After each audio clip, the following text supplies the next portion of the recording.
Welcome to the SmileLine podcast. The purpose of this podcast is to give real information from doctors and patients about our SmileLine prosthetic and the sequence of appointments. For more information, check out our website or give our office a call. Hope you enjoy today's episode. All right, guys, we are back with podcast episode number 4. Today we have a special guest, Christine Reinhardt. Welcome, Christine. Thank you. Yeah, Christine just had a delivery at the office, 30 minutes ago? We literally came straight from there. Yeah. Yes. We just came from there. We just delivered a lower SmileLine prosthetic and a new upper denture. And we're here today, and we're going to kind of go through the entire process step by step and how it worked for you. And that way we can tell all of our audience just exactly how it goes, or at least in your case, how it goes. Perfect. Yeah. So first question, how did you find Huntline Dental, or what brought you into our practice? I just seen advertising on TV about the implant dental denture. Mm-hmm. And I already had an upper denture, but I was losing bottom teeth. And so I just wanted to see what it would entail. Yeah. Went down, and that was probably 3 years ago. Mm-hmm.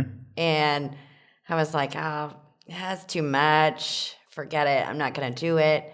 I still have like 8 teeth on the bottom. I'm fine. Mm-hmm. So I left there and really never thought anything more of it. Got a call from, I don't remember who, but I said, no, I'm not interested right now. And then I thought about it more. Even over the 3 years, I kept thinking about it. And I'm like, oh, man, I just don't want to spend that kind of money. But then I broke a tooth. And I'm like, okay, I can do a bottom denture. So I talked to my sister more about the lower denture. And she's been in dental in Jefferson City for a while. And she told me, you don't want the lower denture. It's going to flop around. But, and I definitely didn't want that. I didn't want my teeth to fall out as I'm talking, or it to click and clack like I hear most people's dentures doing. I feel like I'm still too young for that. But I was definitely losing some of my facial structure. And then when I broke that tooth, I'm like, I think I'm just going to go get it done. So I called again, and they gave me a different quote, and some different offers and whatever. And I kind of thought about it just a few days, and I'm like, I'm going to do it. Yeah. So in a great story there, but just to touch on that pricing, our pricing has come down recently. And it's really because we brought everything in-house. We were outsourcing a lot of the designs, a lot of the planning, a lot of all of it actually. Correct. And now we're bringing that all back in-house, and we pretty much have it all in-house, which allows us to control the overhead, which allows, these patients that we seen 2, 3, 4 years ago for consults, when they come back in and they're like, oh, the inflation, like, what's it going to cost me now? And then I love saying, actually, it's going to cost less. Yeah. Which is great.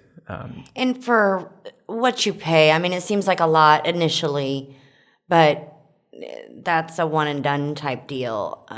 You're not going to come back and, oh, my denture broke or whatever. It's flopping around. It's gotten looser. I wore my denture for probably 15 to 17 years, and I never went back. I thought there was no sense in going back, but I definitely was losing. You could see the teeth getting shorter, and I thought, I got to go get that done. So, they gave me the opportunity to get it all done at one time. Okay, so you went through the consultation phase of a couple years, and then decided to finally pull the trigger when you came back in. How was the process once you said yes? Kind of go through your process there and really touch on like how your surgery was in that day. They wanted to actually get me in the very next week after I called and said yes. And I couldn't get off. I'm a third shift worker, so I needed a few days off only due to the Valium that they gave me, the meds. And I didn't know how it would affect me doing, because I have stomach issues anyway. So I didn't know how it would affect me. And that was the only reason I didn't accept that. So a couple weeks later, I accepted, came in at 8 o'clock, and I was out of there by 2. No pain whatsoever. Very little swelling there. On my second day, it seemed a little tighter. After that, I never felt anything. The only thing that really bothered me was I felt like I had a piece of hair stuck, which I called the office, and they told me to take a piece of the end of a Q-tip and push that suture back up there. Yeah, the suture. Yep, that was the only thing. It had went below the prosthetic. Yeah. So other than that, I didn't have any issues. And I will say, Christine, I seen her the week after her surgery, and I actually had to go check the schedule, like I was saying earlier, because I had seen her. And, I would say your healing from the surgery process is not normal. Typically, patients have bruising around the corner of their mouth. They could get it below their eyes, and in some cases, it tracks all the way down into their neck. In your case, I had none. You had none, which No. It was great to see. And very little swelling. I mean, obviously, I had a little bit a couple days later, but I was eating puddings and cottage cheese and all that stuff. I never had any issues. No pain. I thought for sure I would be in pain. None. Gotcha. Yeah. Do you remember all of your surgery? I do. You do? I do. Yeah. We've had some patients report that they forget bits and pieces, and other patients saying that they remember it all, which is what we try to do with the sedation process, is just try to keep them right there between being, conscious and awake and falling asleep right there, bouncing back and forth. I don't know if I ever fell asleep. I feel like I watched him the whole time. Yeah. And maybe I did, but I felt like he did it so fast that I was like, "You're done?" He was like, "Yeah, I put 5 in." And I'm like, wow, like teeth are gone and everything. Yep. And he was very quick about it.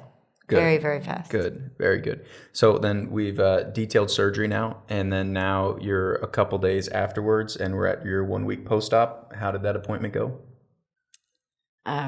He was actually amazed. He said that I was in a very low percentile of the patients that come in, that he would have to mention that because people normally have bruising, swelling, some pain. I had none. How did you like the look of your temporary? So you got the same day temp. So we extracted teeth, placed implants, and that day delivered a 3D printed temporary fixated on the implants. So nothing removable, nothing with denture flanges. And then at 1 week, we evaluate that and see how you're doing, whether we go to final or not. So did we go straight to final with yours, or did we do any changes? No, went straight to final. I felt like everything went well. I felt like he did perfect. Like it couldn't have been a better procedure at all. Like I didn't feel like there was any flaws to it. Like went so smooth. Everything in and out. Dr. Sam come in, adjusted a little bit today, and here I am. Yeah, so that was the 1 week, and now this is the next time we're seeing you, and we just delivered them. And they feel perfect. They don't feel nasty. They feel perfect. Yeah, which just makes me smile. It makes you smile too. Yeah. We were actually just down in the office talking, and we have to take a photo where the patient has to relax all their muscles and drop their bottom jaw. We call it the duh face, like. Mm-hmm. And I couldn't do it. We couldn't get you to stop smiling, which is literally what we love to see, in the patients when we deliver that final. Yeah. And that's how we truly know, like, we nailed that case. Like the patient's truly happy, and we love seeing that. It definitely fixed my facial structure, which is really my ultimate goal, was where I was, because I am getting older and it's falling, and I did not want to look like a 90-year-old woman. Yeah, well, you definitely don't. You definitely don't. It looks good. Thank you so much. All right. So Christine, thanks for being on today. Thanks for being at Huntline and trusting us with your case, and then sitting in and having this interview on the podcast. Thank you. Yeah. Thank you. All right, guys, that concludes episode 4 of our podcast this week. Check back next week for episode 5. We'll see if we can get another successful SmileLine candidate on here for you guys to interview. I'm sure you will. Thank you.